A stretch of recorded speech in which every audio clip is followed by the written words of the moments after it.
If your camera or lens does this, when you first purchase it, return it immediately.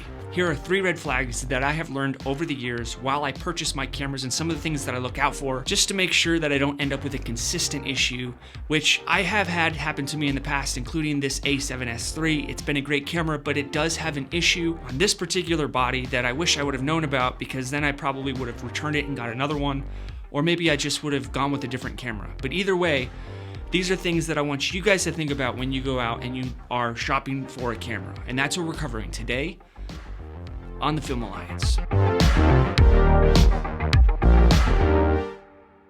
I've bought about 7 or 8 cameras over the past 10 years, and I've also rented a ton of cameras, and I've purchased in the used market. So I've had my hand in all of these different pots, and I have a little bit of experience now being able to come onto here and tell you guys what to look out for before you just go and you just purchase a camera and you start shooting with it, and there might be some little things that are wrong with it, and then you realize later down the road that you wish you just would have returned it. And I'm not talking about like the iPhone 15 Pro. I'm talking about dedicated cameras and lenses. We assume when we purchase a camera or a lens that we can just go out and start filming with it, and that the camera company that produced the camera or the lens put either one of those two things through enough quality control, and the cameras themselves must be just perfect. But that is not the case, because I have had in the past experiences where either the lens or the camera, brand new straight out of the box, had defects. And when I first noticed the defects, I just thought to myself, well, they're small, they're not a big deal. Maybe I'm just gonna film with it and see if anything worse happens with it, which is not the right mindset to have. Let's not forget that there are such things as lemons when you're talking about the car market. So there are also going to be lemons when it comes to purchasing a camera or a lens.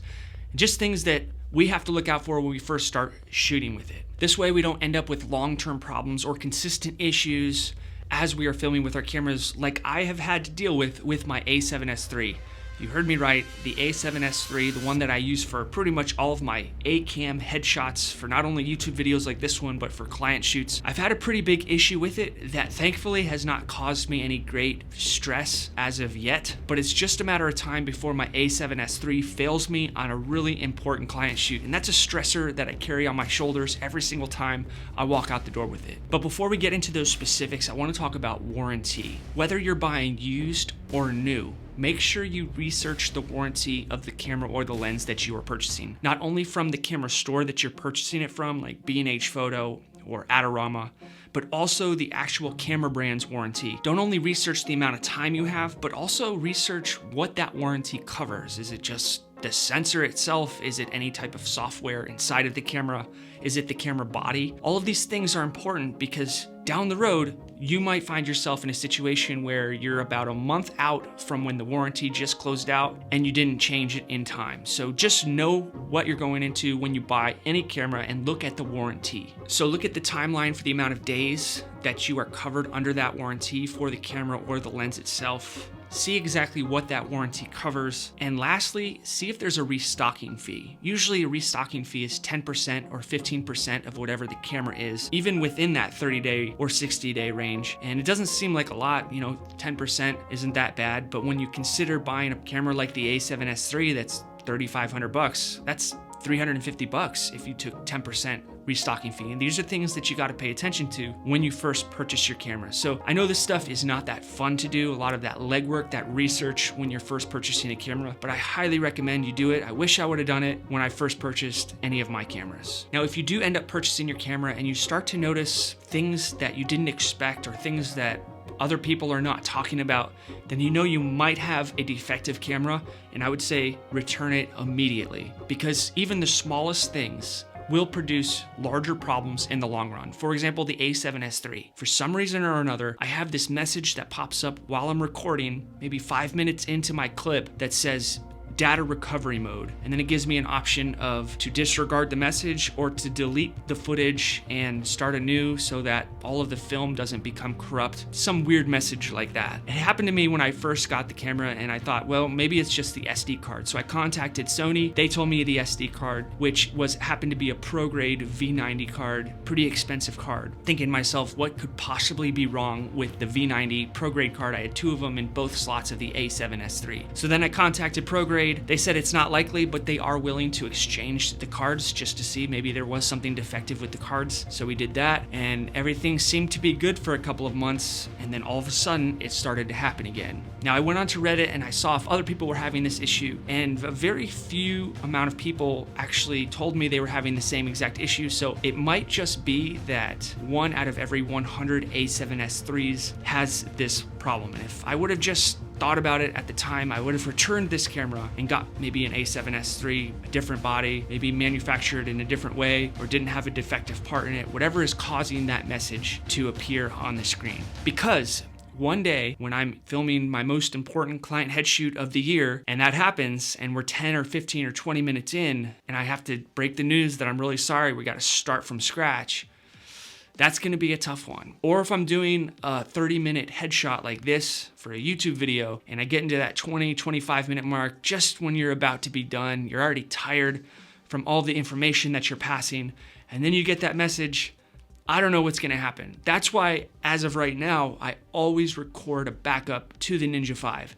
And coincidentally, on this video, I'm not doing that. I'm just filming straight from the camera itself. So hopefully that doesn't happen, but that's a stressor that I always have when I go out to film with this particular camera. And that's not something that I want anybody to have to deal with. We want to focus on the technical and the artistic. We don't want to focus on, is my camera going to give me that message or overheat? And that brings us to the next problem cameras might have. Being that this is more of a Sony camera channel, I'm sure you know by now about the overheating issues that we've all heard about with the A6700. Now, a phenomenon that has happened with the 6700 that I've noticed is that there's a group of people that complain about the overheating issues with the 6700, and then there's a group that says, I never had any issues with overheating, and I fall under that category. My A6700 doesn't overheat no matter what I do, and it's probably because I'm not filming in 4K 60 outside in 422 10-bit all the time for more than 25 minutes straight.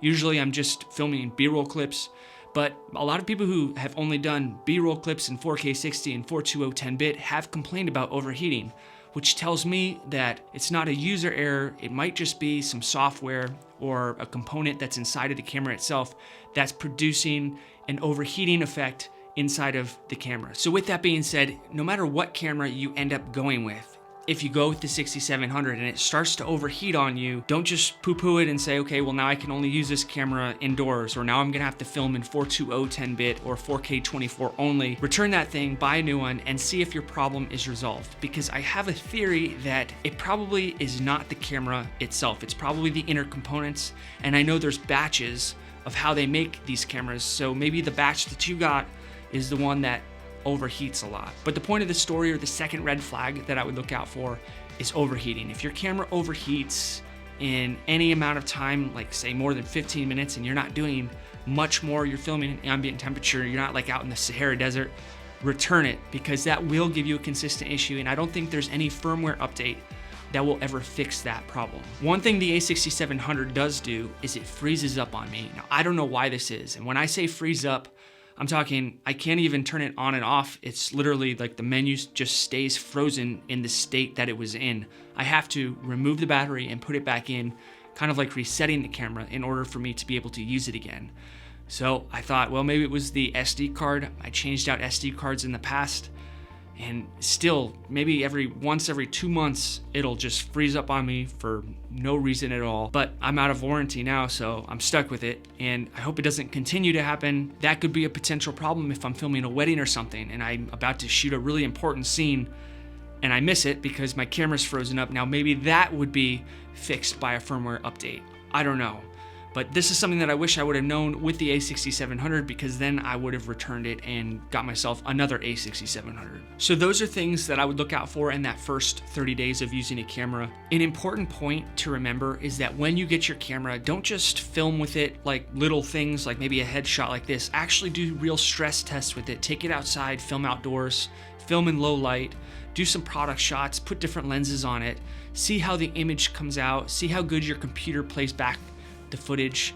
Just test out everything that you can with that camera in the first 30 days. Anything that you can see yourself doing in the future, do it in that first 30 days, because that's the golden time where you have enough time to be able to have any of those problems come to the surface, instead of just doing, you know, a normal headshot like this, and then when you start to do a little bit more like photography, or you're going outside, or maybe you're trying to do some client work, then all of a sudden you start to see these problems populate, and it's already 6 months or a year down the road, and there's nothing that you can do about it at that point in time. That brings me to lenses. Now, I know the obvious thing is when you get a lens, you inspect the outside, you look at the glass, you look at the inside, you look at the elements, use the aperture ring, you just kind of feel it out, whether it's new or used. You just feel it out, you look at the outside and make sure everything looks good. Then of course you put it on the camera and you go out and you film with it, whatever, you take photos with it. Then you look at your images on a big screen and you make sure everything looks good. You know, if you go like a week or two and everything's solid, then you got a good used lens. But again, I would say the better way to go about it is to put it through actual stress tests. Go out and take it all over the place, shoot in low light, film videos with it, shoot photography, use a bunch of different cameras with that same exact lens and see, punch in, scale in, and see if there's any artifacts and things that you might have not noticed if you didn't film in low light. I actually ended up renting a lens before I purchased it. I don't remember what lens it was, and I think it was on the ZV-E10. And I went out and filmed with it, and I noticed that there was this black dot in my shots. You couldn't see it when you were indoors, but you saw it when you were outdoors, and there was like a white background or a white wall in the background. And that would have been bad if I just only tested it out indoors and I thought to myself, hey, this lens is good to go, I don't have to worry about it. And then when I go out and do a client shoot or shoot something very important, and then I start to see this black dot, man, I'd be spending a lot of time in post-production masking out that little black dot, hoping that the little black dot doesn't roll over my subject at all. Another thing to remember is that these camera companies do actually do quality control on the cameras and the lenses, obviously. But if you think about it, camera companies are more focused on the technical side and the specs. You know, somebody like me who actually goes out and really does use this tool in real world situations and scenarios. So it would probably be a great first step for a camera company to reach out to creators and ask them, you know, in the first month or 2 months of them using the camera, did they have any issues or problems, things that they wouldn't have found in their laboratory tests. I have to give it to Sony. They sent me the Sony A7CR for 2 weeks, and I filmed with it a ton, all this. And then I went to their Sony Condu event, and when I was there, an actual Sony engineer came up to me for about 20 minutes and he asked me all of the great things that I loved about it, the bad things that I noticed, and the things that I wished it would have improved on. And I thought that was a pretty great step. That's probably the best way to test out a camera, rather than just doing your laboratory tests and figuring out, you know, what the sensor, how the sensor reacts to different lighting conditions. It's like, no, actually talk to the creators who go out there and use these cameras in real world situations. We bang them up. We're kind of in run and gun situations. We're fast paced. And that's when a lot of these problems will arise. So big shout out to Sony. They really do care. A great option for someone who doesn't have a very big budget is to buy used and then sell used. It's basically like renting a lens for free. You can buy it used, use it for 3 months, 6 months, a year, however long you need it, and then just sell it on the used market. Cameras and lenses don't lose a lot of value. I don't know why that is, but they don't. A lens that I purchased used about 2 years ago is about the same or more now. So I've used it for 2 years, and I could go around and sell that lens and pretty much have zero loss financially. And I was able to use that lens for many different things. In fact, use that lens to make money. So you could actually go into the used market and then sell in the used market. Another thing that you could do is rent a lens. Rent a lens from Lens Rentals. There's a lot of companies out there that might let you rent the lens or the camera before you actually purchase it. And if you end up purchasing it, they'll put that rental fee towards buying it. And I know Lens Rentals does that. There's a lot of different options for you, so you don't have to make a scary decision on, oh, I'm gonna buy this really expensive camera and I have to do all these stress tests to make sure that it works good. So those are the red flags that I look out for when I purchase a camera or a lens, and some of the tests that I do in order to not fall into a situation where I have a camera or a lens that gives me a consistent issue. Unfortunately, I had to learn the hard way. So hopefully my information to you will help you alleviate all of those problems. Thank you for watching. I am Joe with the Film Alliance, and until the next one, have a nice week.